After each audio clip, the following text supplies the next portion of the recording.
I'm with Robert, and this is 60 Seconds with Steve. Mate, what made you choose the XT15? We had a camper trailer, MDC camper trailer, towed it everywhere, couldn't kill it. It was just an obvious choice. What would you recommend to anyone thinking of grabbing an XT15? They're tough, they're reliable, and they've got plenty of storage, and you just can't kill them. The one feature you love most about it? I would say the suspension and the toughness. You know you're going to get there and you know you're going to get home. What's your bucket list destination next? Probably Tasmania. And why Tasmania? We've been around many years ago and I'd like to go around in this time and take my time. Your favourite campsite destination in Australia? This one.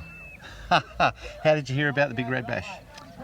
We've known about it for about 4 or 5 years and always wanted to come here, and this year was our year. Because of the MDC paddock? Yes.